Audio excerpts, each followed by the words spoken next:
Salut les cathos, aujourd'hui nous sommes le 25 janvier et nous fêtons la conversion de Saint Paul.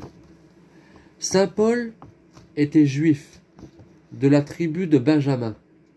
Il naît à Tars, en Cilicie, dont les habitants étaient considérés comme citoyens romains. Il reçut une instruction fort soignée et devint jeune encore l'un des membres les plus distingués de la secte des pharisiens. Son attachement aux traditions de ses pères, sa haine contre les chrétiens, sa présence au supplice de saint Étienne, son acharnement à poursuivre les disciples de Jésus-Christ, à les traîner en prison, à les battre de verges, ont poussé les interprètes de l'Écriture à voir en lui la réalisation de la prophétie de Jacob concernant son fils Benjamin. Benjamin est un loup ravisseur, mais une hymne chrétienne a heureusement complété l'application de la prophétie en disant « Le loup ravisseur s'est changé en agneau ». Saul, c'était le premier nom du grand apôtre. Approché de Damas, où il allait persécuter les chrétiens, accompagné de soldats et d'émissaires de la synagogue de Jérusalem, quand tout à coup, il est renversé de son cheval et couché à terre par une force invisible. Une éblouissante clarté l'environne et une voix lui dit « Saul, pourquoi me persécutez-vous » Saul répond « Qui êtes-vous, Seigneur » ? « Je suis Jésus que vous persécutez. » « Seigneur, que voulez-vous que je fasse ? Levez-vous, entrez dans la ville, et là, vous apprendrez ce que vous devez faire, répondra Jésus.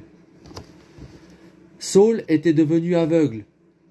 Ses compagnons le conduisirent à Damas.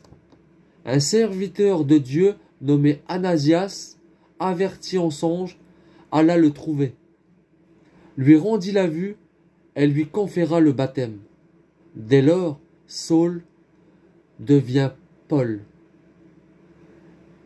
Paul n'est pas seulement un converti, un chrétien, c'est un apôtre. C'est l'apôtre par excellence, qui étonnera le monde, en fera l'admiration des siècles par ses écrits sublimes et inspirés, par ses saintes audaces, ses travaux, les merveilles de son apostolat et la gloire de son martyre. Que de leçons dans cette conversion étrange et foudroyante. Nous y voyons la puissance toute divine de la grâce à laquelle rien ne résiste. La sagesse de Dieu qui se plaît à confondre la fausse sagesse du monde. La miséricorde inérarable du Seigneur qui ne rebute personne et peut faire de plus grands des pécheurs le plus insigne des saints.